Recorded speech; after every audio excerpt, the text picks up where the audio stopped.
Hi, second grade. Today we are going to be taking a reading test, but no need to freak out or panic. You know what to do.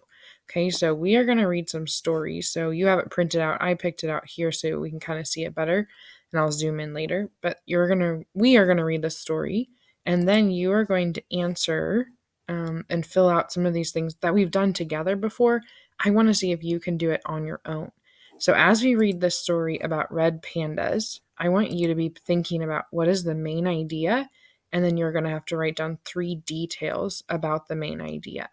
Okay, so go ahead and listen. You can also write or underline or circle things. This is your copy, so you can do whatever will help you find the main idea and the details of this story. Red pandas.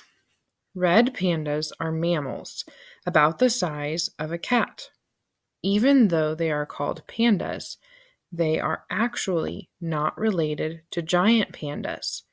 There are 2 different types of red pandas: the Western red panda and the Stein's red panda.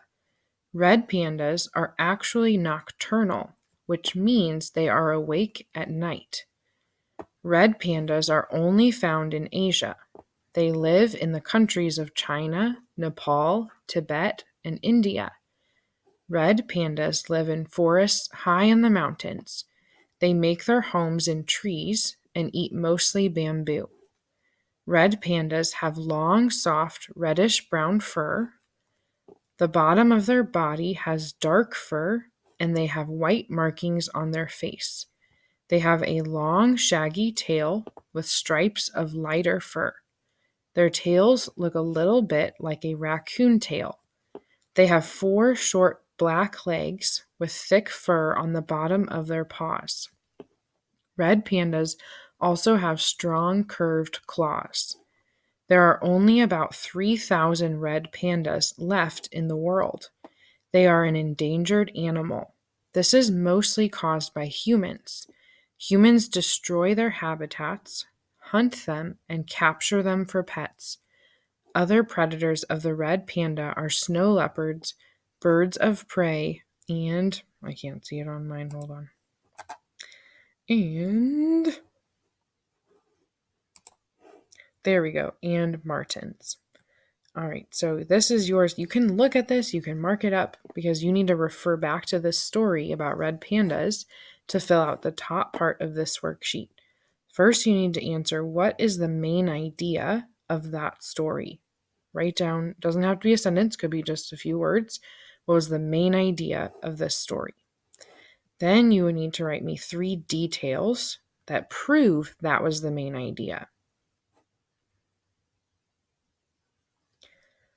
All right, next we are going to be checking to see how good you are at figuring out what words mean. So I have some vocabulary questions here that I'm going to read a word in a sentence. You'll see it's bold and underlined, and then you have to circle if you think it's A, B, or C, which choice, based on what it says in the sentences. So number 1, the fish nibbled on my toes as I floated in the lake. They tickled my feet and made me giggle. I wonder what my feet tasted like to the fish. The word nibbled means A, bite lightly, B, scratched, or C, climbed. Okay, you can reread or re-listen to this part of the video to listen to what nibbled, what part of the sentence it was, and then you need to figure out which one does it mean. Circle it just with your pencil. Number 2, my brother waited at the mailbox for the package to arrive. He knew there would be a birthday present in the mail. The word arrive means A, a long time, B, brand new, C, to come. So reread the sentence or go back and listen to the video. What does arrive mean? Number 3 might get cut off again. I might have to close it and make it smaller, but you can look on your paper too. The people in the theater clapped and cheered at the conclusion of the play. The actors took their bows, smiled, and waved at the audience as the curtains closed.